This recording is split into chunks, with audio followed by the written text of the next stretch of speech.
The writer of the book of Hebrews spends a great deal of time trying to explain and describe the differences between what we term the Old Covenant and the New Covenant.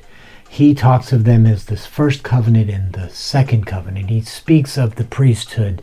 There was the priesthood of the Levites, of the children, the sons of Aaron.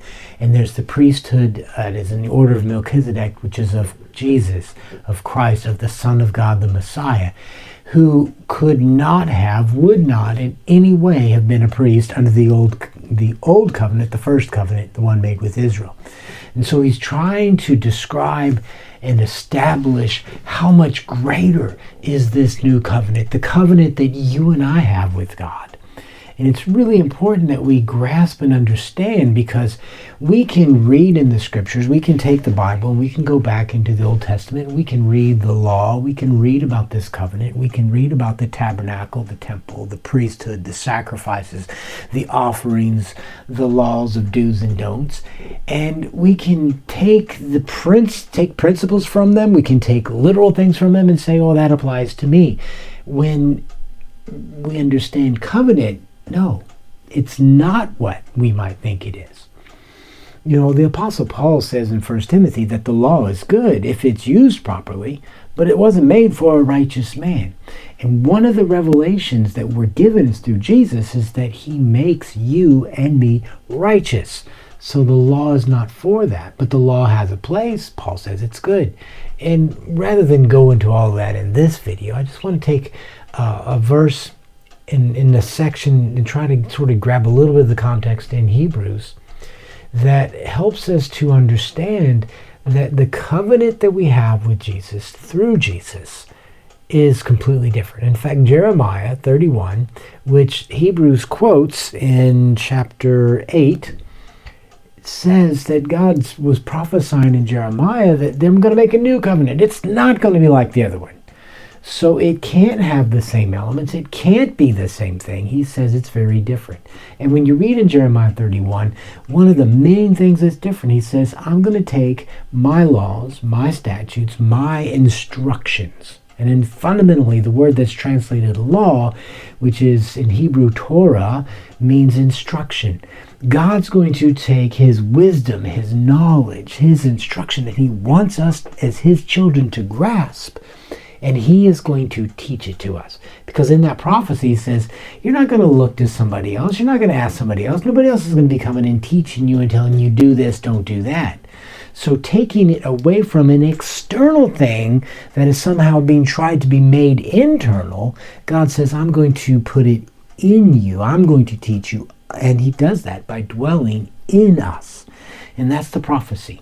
That's what the writer of Hebrews is trying to tell us as well. This is what's established. So let's look at this verse that I said we're going to look at. And this is in Hebrews chapter 7. And this is going to be verse 25. That's the verse for today, Hebrews 7:25. And just before that, he's talking about the priesthood, that Jesus couldn't be a priest under the old covenant, not possible. Paul tells us in Romans, you can't change one part of a covenant and not change the whole thing. You can't just modify that and say, okay, we just changed this part. It needed a brand new one. And he actually in chapter 8 of Hebrews says he found fault with the first one. If there wasn't a problem with it, there'd been no need for a new one. And so he's going on in chapter 7, he's talking about we needed this new priesthood because the previous, these were made of men. How can these men mediate for you and for me? They can't. They're fallible. They're imperfect. They don't bring what Jesus brings to it. And so because of that, we needed a priest that would never die, that was perfect, that was able through his life to truly transform, truly deliver us.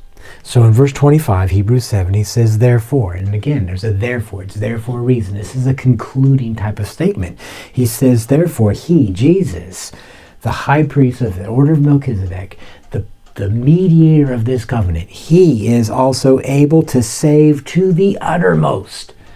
And think about this. This is saved to the uttermost. What does that mean? To be saved is to be delivered, to be restored, to be protected and preserved. And he doing it to the uttermost means completely, totally, fully. It's an ongoing, ever-increasing thing as he leads us and guides us into the fullness of his will and his purpose. So he is able to save us to the uttermost, those who come to God through him. You come to God through him, not an imperfect, infallible individual that any other priesthood would have. This is God himself says, there is no man that is able to mediate between me and you, so I'll do it myself. I am the mediator, and he brings us into this relationship. He brings us into righteousness and perfection and a clean conscience. And he says he saves us, he delivers us to the uttermost. All of us was his children who come to God through him, since he always lives, never dies, complete life, always lives to make intercession for them, for you. He's always there saying, you're wanted, you're desired, you're precious, you're special, you're loved. And I am pleased with you. And he draws us into him and into the very relationship and presence with our God. That is why it is so much superior, so far superior, this new covenant that we have. It's not built upon the same as the old. It has new and better promises. It has a greater hope. And that is oneness and union with God, perfection, holiness, clean conscience, complete and total redemption. It's a beautiful thing.